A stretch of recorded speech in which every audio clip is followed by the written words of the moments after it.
Assalamualaikum warahmatullahi wabarakatuh. Selamat pagi anak-anak. Pada pagi hari ini kita akan belajar tema 7, subtema 1, pembelajaran 3. Pada pembelajaran 3 ini ya, kita akan belajar yaitu sistem tanam paksa oleh pemerintah kolonial Belanda. Pada masa kepemimpinan Johannes van der Bos, Belanda memperkenalkan sistem tanam paksa. Sistem tanam paksa pertama kali diperkenalkan di Jawa dan dikembangkan di daerah-daerah lain di luar Jawa. Di Sumatera Barat, sistem tanam paksa dimulai sejak tahun 1897. Saat itu penduduk yang telah lama menanam kopi secara bebas dipaksa menanam kopi untuk diserahkan kepada pemerintah kolonial. Pelaksanaan tanam paksa banyak terjadi penyimpangan, diantaranya sebagai berikut. Jatah tanah untuk tanaman ekspor melebihi 1/5 tanah garapan. Rakyat lebih banyak mencurahkan perhatian, tenaga, dan waktunya untuk tanaman ekspor. 3. Rakyat yang tidak memiliki tanah harus bekerja melebihi 1/5 tahun. 4. Waktu pelaksanaan tanam paksa ternyata melebihi waktu tanam padi.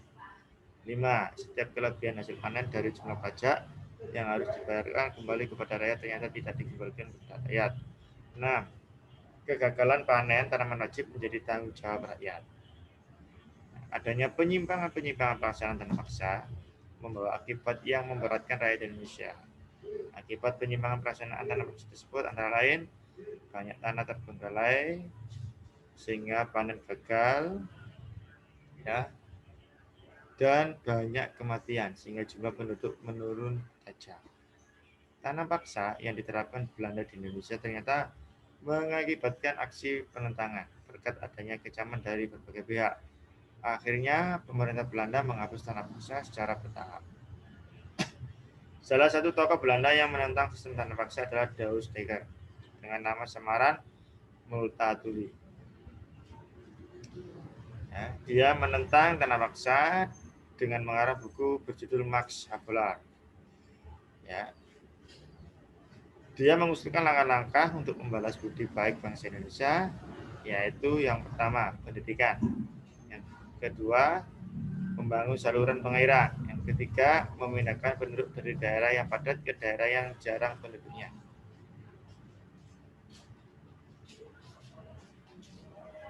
Nah, sekarang untuk tugas kamu yang pertama atau tugas kamu yang pertama, kamu jawab dari peta konsep ini. Halaman 33. Ini.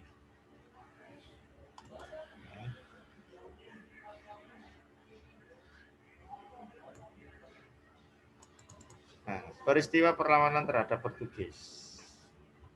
Setelah Malaka dapat dikuasai oleh Portugis pada tahun 1511, terjadilah persaingan dagang antara pedagang-pedagang Portugis dan pedagang di Nusantara. Perlawanan tersebut antara lain yang pertama Sultan Ali Mugayyad Shah, yaitu pada tahun 1514 sampai 1528 yang berhasil membebaskan Aceh.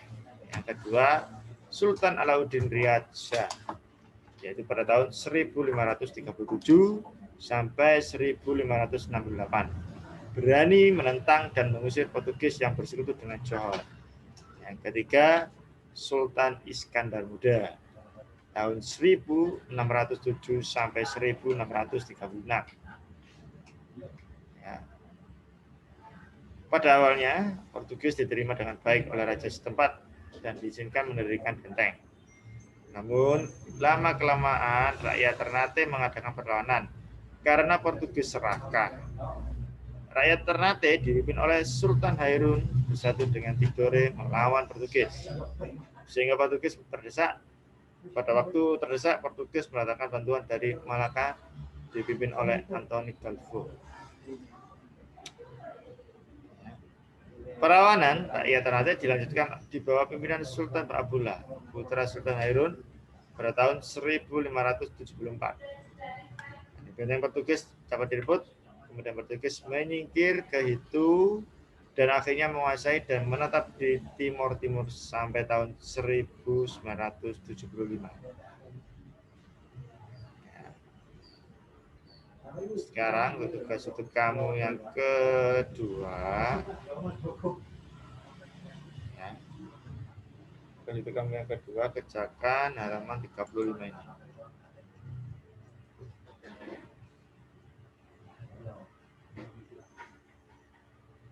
Nah,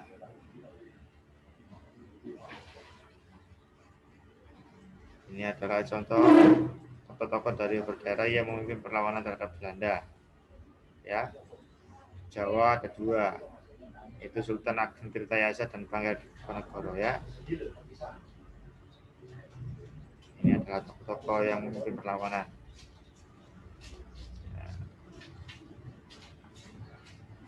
Nah, sekarang untuk tugas kamu YouTube yang ketiga,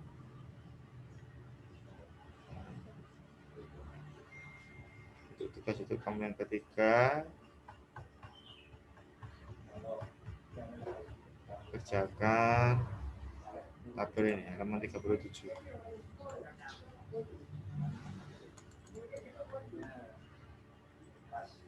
Sekarang saya akan menjelaskan keragaman sosial budaya di Indonesia. Budaya merupakan segala sesuatu yang dihasilkan oleh akal budi manusia.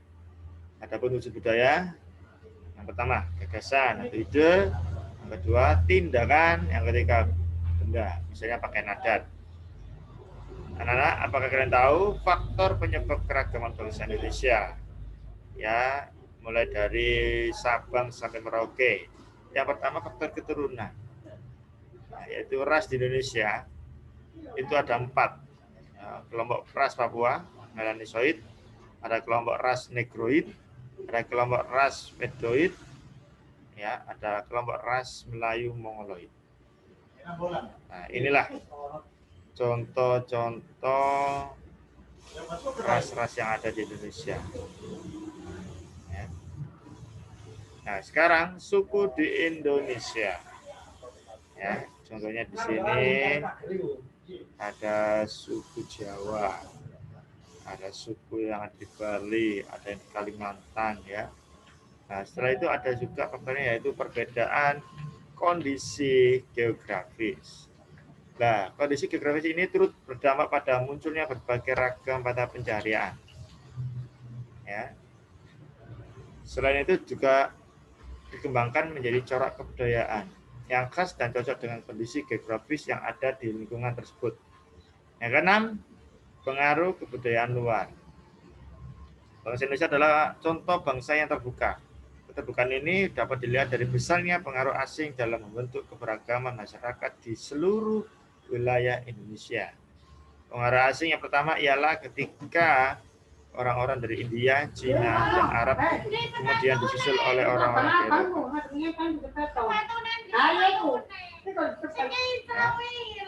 Untuk tugas YouTube kamu yang keempat, kamu kerjakan juga di halaman 41 ini. Ya.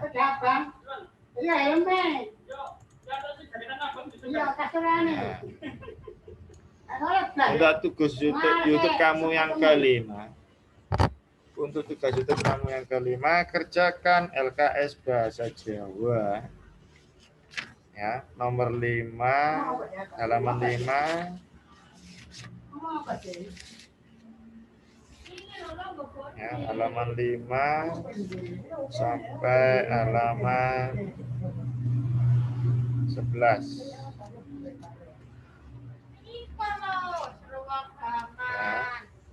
Ya, ini ada tugas YouTube kamu yang kelima, bahasa Jawa di LKS kalian ya. Halaman 5 sampai 11.